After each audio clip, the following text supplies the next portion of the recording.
Muy bien, entonces vamos a la página 140, donde quedamos en la última clase. Estamos hablando de la predicción del final y vamos a empezar dentro de todo lo difícil del día del juicio y la perdición de los impíos, dentro de todo ese contexto, vamos a ver la paciencia divina.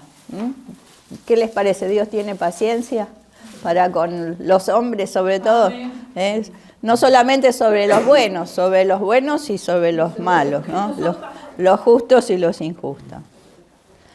Y dice así, vamos a ir siguiendo más o menos el apunte, cualquier duda, consulta. Todavía le queda al apóstol un enfoque más en el tratamiento previo a la descripción que sigue el día del Señor, versículo 10. Podemos leer, justo está comiendo, alguien que puede, no, Claudio, 3, 8 al 9, el capítulo 3, 8 y 9, así. Sí. 3, 8 al 9. Mas, oh amados, no ignoréis esto, que para el Señor un día es como 1000 años, y 1000 años como un día. El Señor no retarda su promesa, según algunos la tienen por tardanza, sino que es paciente para con nosotros, no queriendo que ninguno perezca, sino que todos procedan al arrepentimiento. Muy bien, y en eso vamos a estar trabajando, ¿no? Y como dice, o amados, no ignoren, no olviden, dice otras versiones, que para con el Señor un día es como 1000 años y 1000 años como un día. Y este enfoque que hace el Pedro, en un principio usa razonamientos humanos. Primero mencionó lo que dicen los falsos maestros, haciendo un repaso de lo que venimos viendo, luego basado en las Escrituras, y todo referente a lo que la razón y el sentido común indicaba. Pero ahora el apóstol plantea una visión más profunda porque ya está incluido Dios en todo esto, ¿no? No puede dejarse de lado esta perspectiva. ¿Cómo ve todo esto el mismo Dios? Venía hablando de los hombres impíos, de su castigo, pero este día del Señor llegará con la misma certeza con que el día del diluvio llegó en los tiempos de Noé. Hay seguridad. Y ese día llegará. Y entonces el tiempo cósmico que Dios puso en marcha cuando creó el universo dejará de existir. Es decir, que el tiempo cronológico que conocemos desaparecerá en la eternidad. Nos parece raro a nosotros porque nos medimos dentro de tan humano, ¿no?, como es el tiempo, pero para Dios esto trasciende el tiempo. Veamos este concepto divino del tiempo. Y allí está el texto que leímos. Las burlas de los impíos pudieron haber hecho dudar a algunos de los creyentes que, observando el paso del tiempo, pensaran la extrema tardanza del cumplimiento de la promesa de Dios. Y Pedro enseña al lector cómo considerar el concepto de la relatividad del tiempo. Ustedes recuerdan, hacemos una pausa acá, que una de las cosas fundamentales de la predicación cuando Cristo asciende es que el Señor vuelve, el Señor viene pronto. Ellos lo tenían muy claro, ¿no? Y esperaban ese regreso inmediato del Señor. Pero el tiempo va pasando y empiezan, ¿no?, como dice acá, las burlas, los impíos que ya hacen dudar a los creyentes. Por eso Pedro utiliza esta palabra tan hermosa, mas, oh amados, ¿no?, como creando un clima de aliento o de acompañamiento en todo esto que quizás ellos no entendían. Pedro otra vez llama amados a los cristianos a quienes escribe. Los lectores que están leyendo esta carta son creyentes a los que el apóstol ama y por los cuales se preocupa como un buen pastor. Pero notemos que indica que hay entre creyente y creyente, entre creyente y apóstol, y entre estos y Dios un vínculo de amor. Recalca esto, que en todas las relaciones hay un vínculo de amor. Y les dice, no ignoren esto. Pedro ha descrito qué sucederá con los impíos en el día del juicio. Es evidente que después de enterarse del destino de los burladores, los lectores se pregunten, ¿pero qué pasará con los creyentes? ¿Cuándo llegará ese día? En la clase que dieron la semana pasada, vieron esta predicción del final y que va a ser duro este día de juicio para los hombres impíos. Y Pedro acá con estas palabras, con esta introducción, oh amados, le está explicando qué va a pasar con los creyentes, ¿no? ¿Qué pasará entonces cuando llegue ese día? Y aunque Pedro podría haber encarado otros temas acerca del día postrero, solo trata el tema del tiempo. Y por otro lado, los creyentes deben asumir una actitud distinta de la de los engañadores que ignoran voluntariamente la verdad de la revelación de Dios. Al contrario, nos advierte que debemos cuidarnos de no ignorar grandes verdades como las que señalará. Entonces, ¿qué actitud tenemos que tener los cristianos? De conocer, de no ignorar. ¿No ignorar qué? Bueno, ahí el apóstol empieza a desarrollar este tema.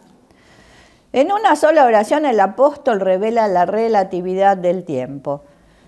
Dios considera el tiempo desde una perspectiva diferente de la del hombre. Pero al introducir este nuevo concepto, Pedro les dice a sus lectores que no deben olvidar esto. Vieron que dice en la Reina Valera, no ignoréis, pero también notemos que el verbo ignorar, que dice la Reina Valera, u olvidar, que dice la Nueva Versión Internacional, que se utiliza en este versículo, es el mismo que el del versículo 5, donde describe a los burladores que ignoran deliberadamente hechos verídicos acerca de la creación. Aquí entonces Pedro está haciendo una exhortación. Pedro está exhortando a los creyentes a que no se olviden de una cosa. Le está haciendo memoria, recordando de algo. ¿Y qué es lo que no debemos olvidar? Lo que no debían olvidar esos creyentes de ese tiempo y los que no debemos olvidar nosotros hoy. Y esto nos viene bien, que para con el Señor un día es como 1000 años y 1000 años como un día. Y a veces voy a leer y después explico. Se trata de una cita textual del Salmo de Moisés, donde se compara la brevedad de la vida humana. ¿Con qué se la compara? Con la eternidad de Dios. Fíjense qué contraste, qué frágiles y débiles somos en relación a esta eternidad de Dios. Y esto énfasis del Salmo 94, que es similar al que él pone, porque 1000 años delante de tus ojos son como el día de ayer, que pasó, y como una de las vigilias de la noche. Ellos y nosotros debíamos recordar continuamente que Dios es eterno. La eternidad no es la sucesión infinita del tiempo, sino todo lo contrario, la ausencia total del mismo. Podríamos decir que porque Dios es eterno, vive un continuo presente. Y aunque esta es una carta práctica para todos los creyentes, Pedro no entra en disquisiciones teológicas, pero nos abre el camino para reflexiones que pueden ser muy profundas. Esta enseñanza tiene un contenido muy amplio. Nos dice que Dios puede hacer en un día lo que el hombre piensa que requiere 1000 años. Ahora es muy profundo esto, ahora lo vamos a reflexionar. Y la contraparte, ¿qué sería? Que por razones que solo a él le conciernen, puede ocupar 1 milenio o más para hacer aquello que nosotros pensamos que debe ser hecho en un día. La expresión bíblica y las palabras de Pedro dan una idea de la relatividad de nuestras medidas temporales y humanas, propias de la creación física en la que nos movemos. Y esto hace imposible entender con nuestra mentalidad sujeta al espacio-tiempo el no tiempo de Dios. Y acá hacemos una pausa. Esto es un tema filosófico por excelencia, ¿no? Si ustedes agarran los grandes filósofos, el tema del tiempo, de lo eterno, están en muchos pensadores. Pero qué interesante verlos desde esta perspectiva que Pedro habla ya en ese tiempo y que lo podemos aplicar a nuestra vida. La fragilidad del tiempo, la fragilidad de la vida, digamos, del ser humano, ¿no? Y cómo a veces el ser humano actúa tan prepotentemente queriendo dominar, controlar, primero su propia vida, segundo, olvidándose del Dios eterno, que está por encima aún de todo lo que el ser humano puede llegar a controlar, porque está más allá de ese cuadro, tiempo y espacio que nosotros nos movemos, y Él está mucho más allá. Sí, perdón. Un cachetazo de esos fue el COVID, que afectó ricos, pobres y todos se creían... los ricos, por ejemplo, que tienen todo y sin embargo también se la pusieron en crisis por todas las cosas que pasó por el COVID. Exacto. Nadie pensaba ni nadie sabía de qué, cómo, por qué, pero afectó a todos. Afectó. No, sin ningún tipo de barrera, ¿no? Y otra de las cosas que es interesante y basado en lo que Pedro dice, ¿no? A veces esa prepotencia de querer que Dios actúe en mi tiempo, en el tiempo que a mí me parece, y la exigencia, aún orando, ¿no? Ya, tiene que ser ya, ¿no? Que Dios actúe, que Dios obre ya, inmediatamente. Y qué error manejar a Dios de esta manera, porque manejar entre comillas, nunca lo vamos a manejar. Pero pensar que Dios baje a nuestro...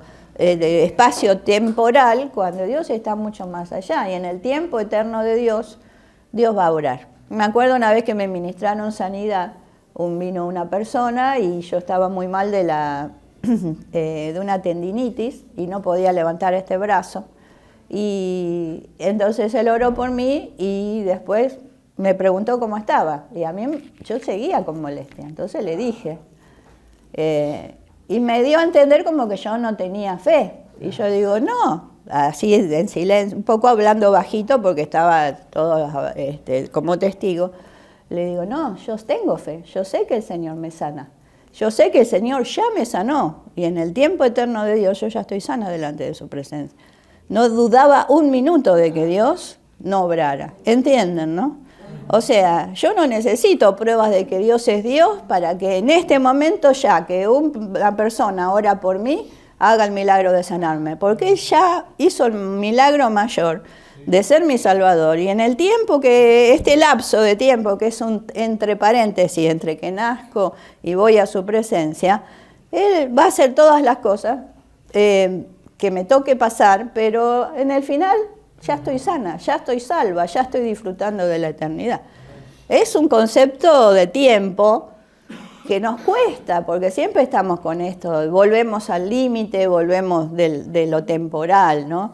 Y otra de las cosas interesantes, esta prepotencia, me encantó esta, ¿no? Lo opuesto, que por razones que solo a él le conciernen, puede ocupar 1 milenio o más para hacer aquello que nosotros pensamos que debe ser hecho en un día, ¿no? Y Él se va a tomar el tiempo que sea. Él es Dios, no, yo no puedo comandar el tiempo de Dios. Entonces, por eso esto, que nos quede claro de esto, que siempre lo repetimos, pero no caemos en cuenta, ¿no? Que para con el Señor un día es como 1000 años, y 1000 años como un día. Y dejémonos de pelear, de luchar, de enojarnos o de pretender que Dios tiene que hacer las cosas como yo quiero. Que con amor le puedo decir, Señor, mira mi corazón, vos ves mi necesidad, Señor, vos sabés de la realidad de mi familia o de esto. Con amor, ¿entienden? Puedo abrir mi corazón delante de Dios. pero no con esa prepotencia que a veces se maneja con las cuestiones de Dios. Él es Dios, ¿no? Y en su misericordia, dice el salmista, que pone la oreja, escucha nuestra oración. Pero de ahí a pretender que Él se maneje en el ámbito que yo le pongo las coordenadas tiempo, espacio, eso depende de Él. ¿Me entienden? Un tema muy interesante, sí, Pedro. Creo que en una clase anterior lo dijimos. Puede parecer que Dios tarde, pero nunca llegará después de tiempo. Exacto. ¿Sí? ¿Cuántas veces, no? Nos parece, Dios no me escucha. Bueno, los salmistas también lo expresaban. Dios no me escucha, ¿qué pasa? Que no me respondes y está esto del corazón. Pero cuando nosotros lo entendemos en esta dimensión, como decía Pedro, tenemos que vivir con esperanza. O sea, esperemos, seamos pacientes, confiemos, aunque no lo vean nuestros ojos. El Señor va a obrar, va a hacer lo que tiene que hacer. Y esa es la confianza que tenemos que tener los creyentes y a donde Pedro está apuntando. Recuerden, él está tratando de confortar a hermanos a los que se le burlan, diciéndole, ¿y dónde está ese Cristo que iba a venir? ¿No? ¿Y qué hacen ustedes? ¿No? Él les dice, no, amados, no es así. Dios está en su ámbito eterno y a nosotros nos parece que se está demorando, pero Él vive en un ámbito que no tiene dimensión de tiempo. ¿Lo entienden? Sí, Claudio. Hablaba el Salmo 31:15. En tus manos están mis tiempos.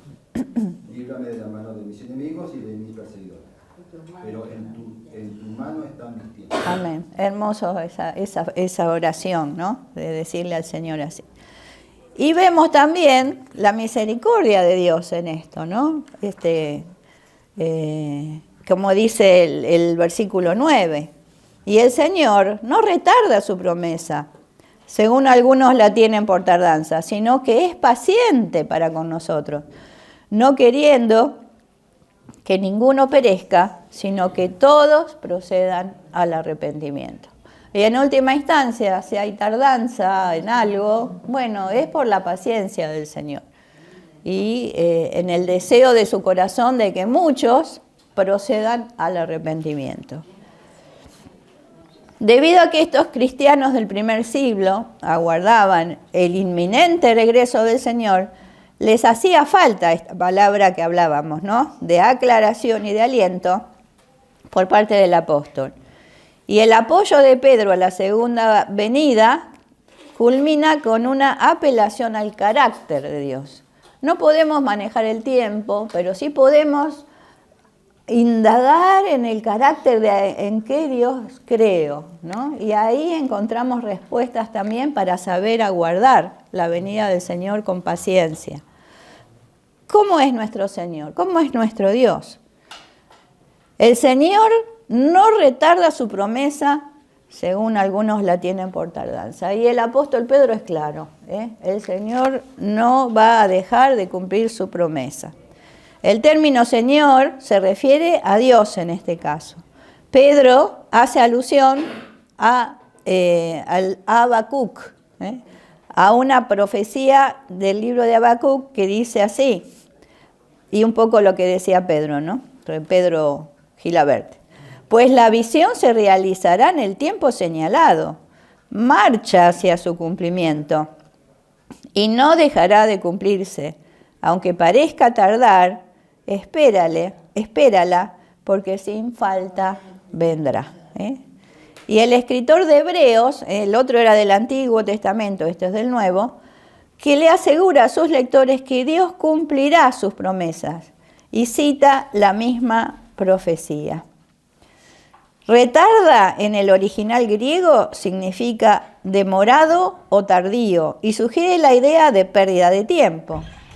Los que afirman que Dios retarda la promesa considerándola una tardanza, estarían sugiriendo la imposibilidad divina para cumplirla, lo cual resultaría en una negación de todo lo dicho por Él y haría poco confiables sus promesas. Fíjense cómo viene todo el pensamiento en cadena. Si yo empiezo a dudar de Dios, Si yo empiezo a dudar de que Él cumple sus promesas, entonces ya voy sugiriendo que a Dios se le hace imposible hacer algo para cumplirlo, y también estoy negando todo lo que Él dijo y todo lo que Él es. Entonces tenemos que tener mucho cuidado con esto, ¿no? Con dudar de lo que es Dios, del carácter de Dios. Por eso el apóstol Pedro aclara bien, ¿eh? Es paciente para con nosotros, es paciente. Y fíjense esto de ejercitar la paciencia. Cuando nosotros tenemos esta perspectiva de que Dios actúa más allá de, yo puedo tener la certeza de que cualquier situación que a mí me trae dolor, que a mí me trae tristeza, Dios en su misericordia está actuando, Dios va a obrar. Dios, aunque a mí me parece que está retardando su respuesta, la palabra profética hace alusión que Dios ciertamente va a actuar. Entonces, sí o sí, nosotros tenemos que tener esta perspectiva de ver las cosas en un lente espiritual, no dejarnos ver por lo que sucede en sí. Yo estoy pensando en una familia que tiene un hijo que se ha criado en el Evangelio y que de repente en su edad de elegir, cuando ya es mayor de edad, decide apartarse, no del Señor, pero de la iglesia. Y uno que vive en el contexto, ¿no es cierto?, de lo que es la iglesia, siente ese dolor. Pero uno pone en Dios toda su familia, pone en Dios esa fidelidad que habla de que Él es fiel por 1000 generaciones. Y uno tiene esa confianza de que, bueno, quizás yo no lo veo con mis ojos, pero Dios va a estar presente en la vida de fulano. Dios tiene planes para Mengano. Dios va a hacerlo con él, va a ayudar. Nunca con ay, se apartó, ay, se alejó, ay, está en el infierno. Ay, no, siempre más bien abarcarlo. Es de la familia de Dios, porque él pertenece a una generación de benditos de Dios. Somos muy propensos los cristianos a criticar y a juzgar, cuando tenemos que tener al contrario, en la paciencia de Dios ya están abarcados. Están abarcados aún los pecadores, por eso habla de que quiere el Señor que vayan al arrepentimiento. Nosotros no vamos a ganar nada juzgando, vamos a ganar con este concepto que Pedro tiene, con el amor, amados, creando expectativa de un regreso del Señor, pero una expectativa de amor, de abarcar al otro, de ser paciente para con todo, como Dios es paciente para con nosotros, ¿no? Con juicio, no vamos, con misericordia, sí, ¿no? Misericordia firme, porque si hay pecado, hay que marcar el pecado, pero no dejar de amar al pecador, como hace nuestro Señor. Entonces, ¿qué nos tiene que quedar claro a nosotros? El Señor no retarda, el Señor, como dice acá, no retarda su promesa, según algunos lo tienen por tardanza. ¿Qué quiere decir esto? No perdamos la fe, tengamos esperanza, tengamos confianza. Y consideremos, ahora sí seguimos, que la mención de Pedro a algunos es una referencia no a los burladores, sino a creyentes que han sido influenciados por dichos burladores.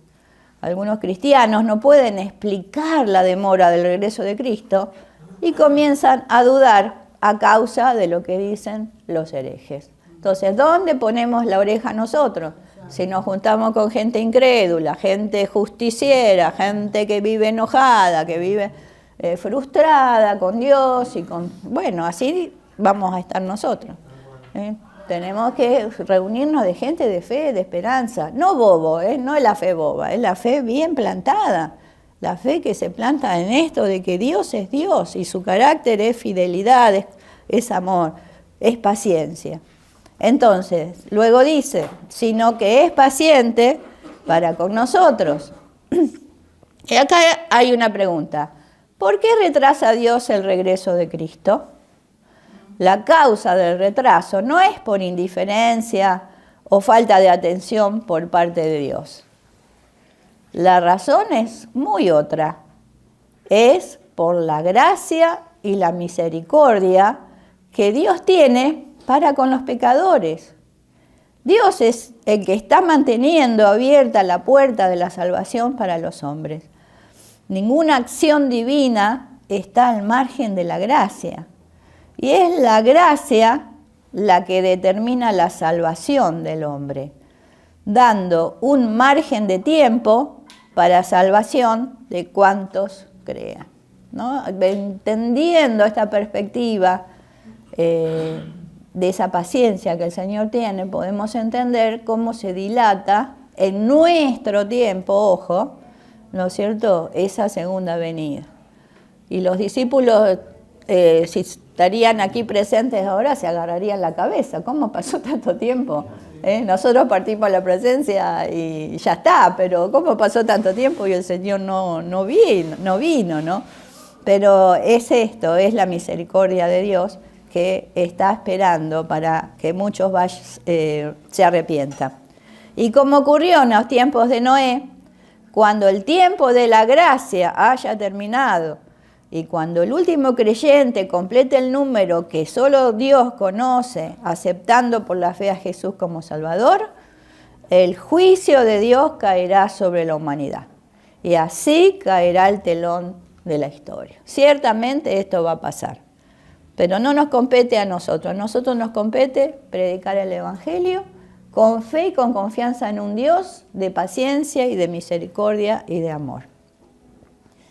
Notemos que Pedro se dirige a sus lectores y no a los burladores al usar el pronombre ustedes. Dice, sino que todos, ¿ustedes dónde están? Notemos que Pedro se dirige a sus lectores y no a los burladores al usar el pronombre ustedes. Indica que Dios no juzga a su pueblo apresuradamente, sino que le concede suficiente tiempo para que puedan llegar al arrepentimiento, ¿no? Acá entonces no es que le está hablando a los burladores, sino a estos cristianos que se habían dejado influenciar por dichos burladores. Y era tiempo de volver a creer, de volver a tener esperanza, de volver a confiar de que Dios no retarda esa promesa. No queriendo Dios que ninguno perezca, Pedro no está enseñando el universalismo, ya que antes habló de los falsos maestros y de los burladores que están condenados y destinados a la destrucción. La cuestión es si Dios quiere o no que los falsos maestros y los pecadores en general se salven o no se salven. La respuesta, por supuesto, es afirmativa. ¿Dios qué quiere? Quiere que todos se salven. Pero los rebeldes que desprecian su paciencia, empleando su conocimiento contra Dios y rechazan deliberadamente la oferta de salvación, quedando plenamente responsables de su condenación y expuestos al castigo. Y dice Juan 3:36, el que cree en el Hijo tiene vida eterna, pero el que rehúsa creer en el Hijo no verá la vida, sino que la ira de Dios está sobre él. Entonces, el Señor no quiere que ninguno perezca, sí, pero aquellos, ¿no?, que Él quiere que se salven, pero los que, como dice acá, hay un pero ahí marcado, ¿no? Los rebeldes, los que desprecian su paciencia, los que emplean su conocimiento contra Dios. Hay mucha filosofía humanista que rechaza a Dios. Los que rechazan deliberadamente la oferta de salvación quedan plenamente responsables de su condenación. ¿Qué quiere decir esto? Que Dios no es el culpable de su condenación. Ellos mismos son responsables de su propia condenación, porque teniendo la posibilidad de creer en Dios, lo rechazan, ponen argumentos en contra del amor de Dios. ¿Y qué va a haber? La ira de Dios va a caer sobre ellos. O sea, no es un Dios malvado que a unos elige y al otro le manda fuego, sino que el propio ser humano es artífice de creer o no creer. y en base a la responsabilidad de cada uno de amar a Dios o no, es lo que va a venir en el juicio. ¿Me entienden? Porque que todos procedan al arrepentimiento. Dios le da tiempo al hombre para que se arrepienta, pero el arrepentimiento es un acto que el hombre debe llevar a cabo. ¿Lo entendieron esto? Porque a veces tenemos o predicamos algo bastante diferente, ¿no? ¿Cómo podemos concluir? Concluyendo, los profetas anunciaron la misericordia de Dios para con los pecadores. Dice, ¿acaso creen, dice Ezequiel, ¿acaso creen que me complace la muerte del malvado? ¿No quiero más bien que abandone su mala conducta y que viva? Yo, el Señor, lo afirmo. Fíjense qué palabra profética hermosa, ¿no? ¿Qué es lo que está en el corazón? Quiere que el hombre abandone esa mala conducta y que viva creyendo en el Señor. No solo Dios no se complace en la muerte del impío, sino todo lo contrario, se deleita en que este hombre se arrepienta y viva. Este es el corazón de Dios, ese es el carácter del Dios en que tenemos que creer. Un Dios que se deleita en el arrepentimiento y en la vida eterna de las personas que creen en Él. Y a eso tenemos que apuntar y predicar nosotros. Cuando Pablo, el apóstol Pablo, escribe que Dios quiere que todos los hombres sean salvos y vengan al conocimiento de la verdad, quiere decir que aunque Dios desea la redención de toda la raza humana, no por ello decreta una salvación universal. Por consiguiente, en cuanto al verbo querer o desear, los teólogos distinguen entre la voluntad permisiva y la voluntad decretal de Dios. Dios extiende su misericordia al pecador. No obstante, cuando el hombre repudia la gracia de Dios, la condenación divina está sobre él y marcha al inevitable día del juicio universal. Esto, bueno, sería largo explicarlo, pero hay algunos que dicen que todos los hombres van a ser salvos, que la salvación es universal, que perciben a través de una lectura de la Biblia que muy a su criterio de que no va a haber juicio. Sin embargo, como dice acá, que Dios quiere que todos sean salvos y vengan al conocimiento de la verdad. Es necesario que les cambie el chip, porque si no, sería ridículo pensar en este concepto de una salvación universal. No es uno de los atributos de Dios que Dios es justo y va a pesar, va a medir, ¿no es cierto?, en la balanza las acciones, sobre todo de aquellos que rechazaron su amor teniendo la posibilidad de haberlo aceptado, ¿no? Entonces, va a haber, como dice acá, un juicio universal sobre todos, pero va a pesar en ello la balanza en contra porque han rechazado al verdadero Dios, ¿no? Y este día del Señor, el día del Señor, los versículos 10 al 13, ¿lo podés leer? ¿Yo? Sí. Pero el día del Señor llegará tan inesperadamente como un ladrón. Entonces los cielos desaparecerán con un terrible estruendo y los mismos elementos se consumirán en el fuego y la tierra con todo lo que hay en ella quedará sometida a juicio. Dado que todo lo que nos rodea será destruido de esta manera, ¿cómo no llevar una vida santa y vivir en obediencia a Dios? Esperar con ansias el día de Dios y apresurar que éste llegue. En aquel día Él prenderá fuego a los cielos y los elementos se derretirán en las llamas. Pero nosotros esperamos con entusiasmo los cielos nuevos y la tierra nueva que Él prometió, un mundo lleno de la justicia de Dios. Muy bien, ¿no? Y seguir este mensaje esperanzador más allá, entre ese paréntesis, de cómo va a suceder las cosas, ¿no? Y recuerdan yo estaba pensando mientras leía el diluvio, después el Señor cuando sale el arco iris dice que nunca más lo iba a destruir por agua. Pero ahora está el fuego, ¿no? Atenti. Bueno, pero el día del Señor vendrá como ladrón en la noche. ¿Bien? Pero vamos al repaso. Dice en la parte de arriba, antes del regreso sorpresivo. En los versículos anteriores, Pedro responde a los herejes con una referencia al tiempo y a la paciencia de Dios. Ahora, en lo que leímos, les dice lo que sucederá cuando llegue el día del Señor. Y aquí tenemos una magnífica descripción de la consumación de la historia. En algunos sentidos, este pasaje no es superado por ningún otro de las Escrituras y su lenguaje es altamente inspirador, ¿no? Porque si bien tiene todos estos elementos de lo que va a suceder, dice este aliento y esta inspiración, cómo nosotros debemos andar en una santa y piadosa manera de vivir. Si todo esto va a tener un cierre, esta forma de vivir piadosa, esperando ese día de la venida del Señor.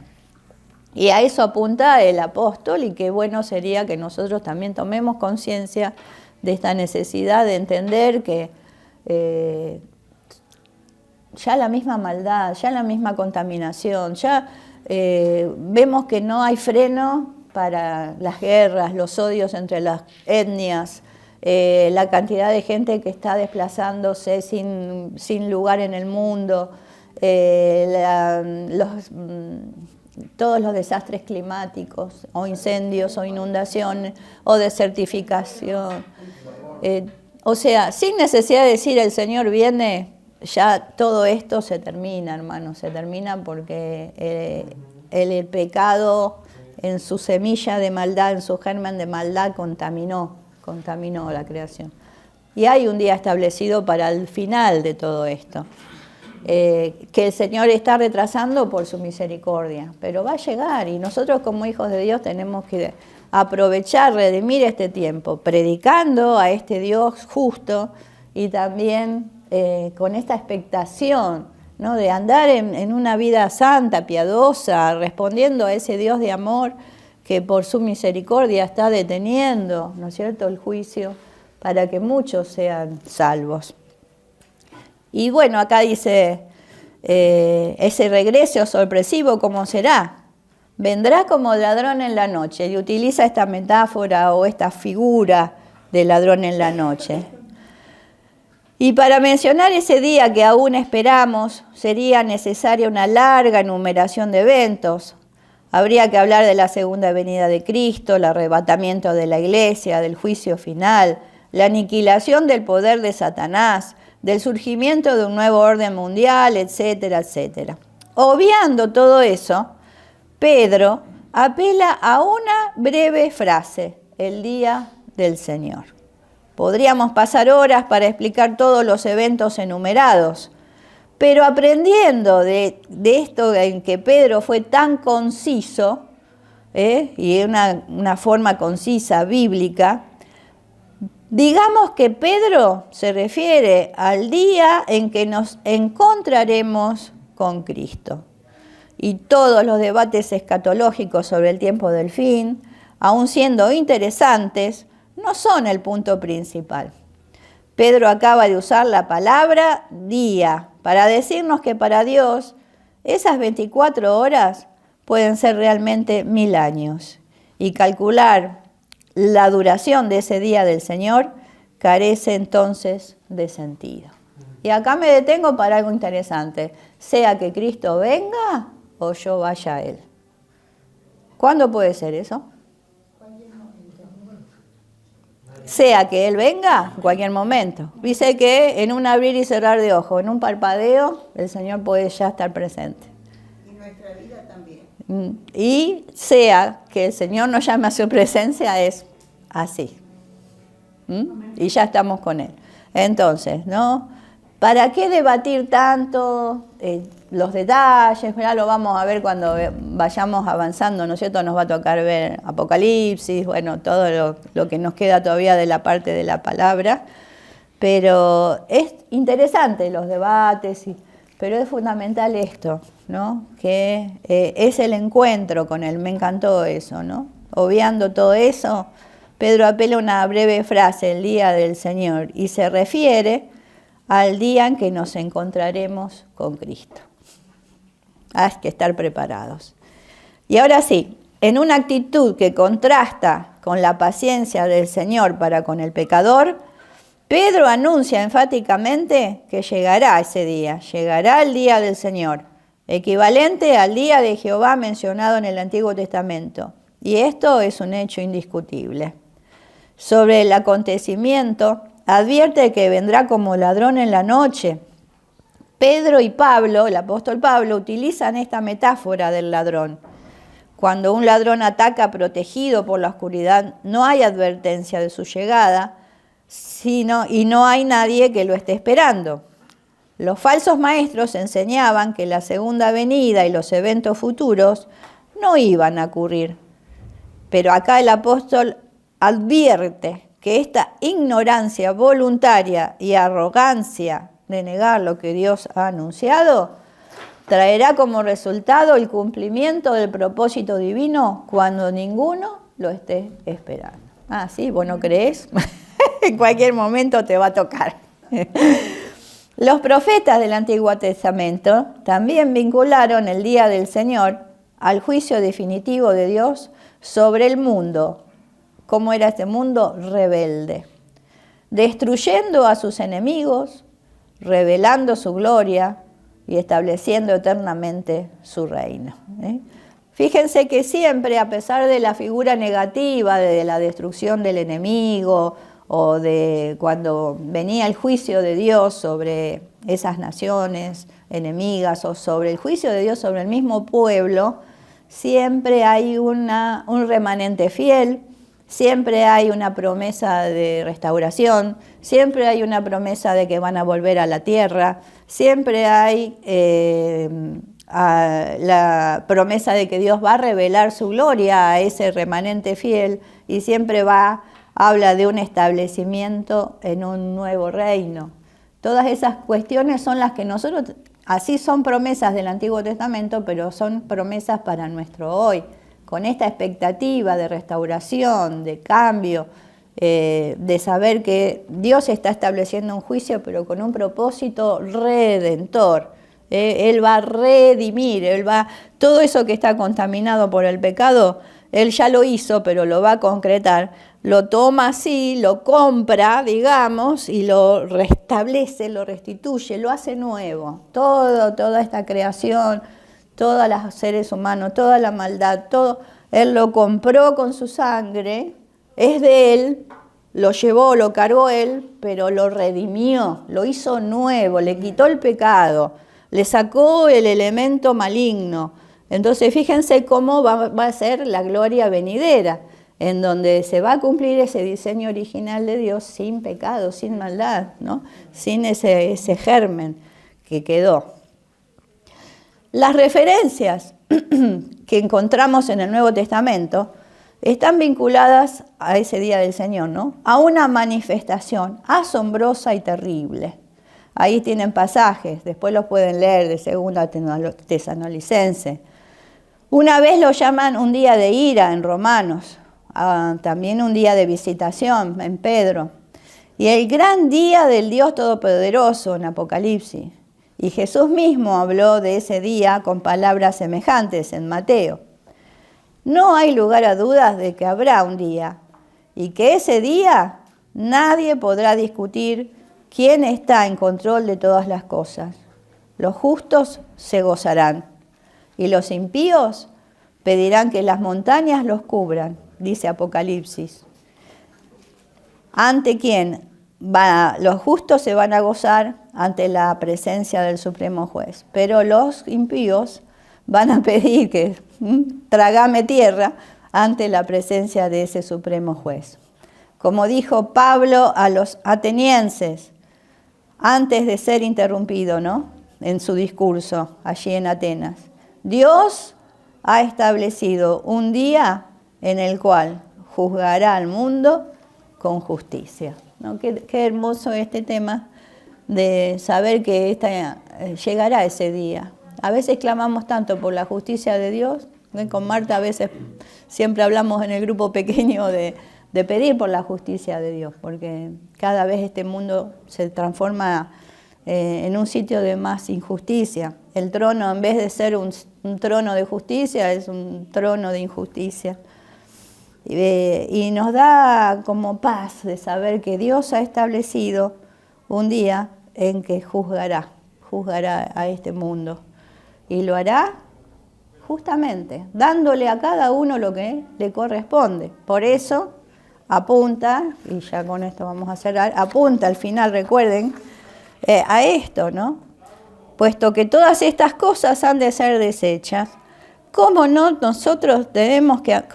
no debemos nosotros andar en santa y piadosa manera de vivir, esperando y apresurándonos para la venida de este día especial que Dios tiene? Entonces nuestra actitud tiene que ser esa, no fijar la atención, lo vamos a ver ya la clase que viene, que los cielos serán conmovidos, los cielos, qué pasará en los cielos, qué pasará en la tierra, sino en esto de encontrarnos con Dios cara a cara, de que va a ser un Dios justo, de que va a dar a cada uno lo que le corresponde. Entonces yo más que nunca el respeto a él, a su carácter, como estamos viendo hoy, tengo que vivir santa y piadosamente, porque si Dios es justo, Dios me va a dar lo que a mí me corresponde. Y entonces, ¿qué tengo que hacer yo?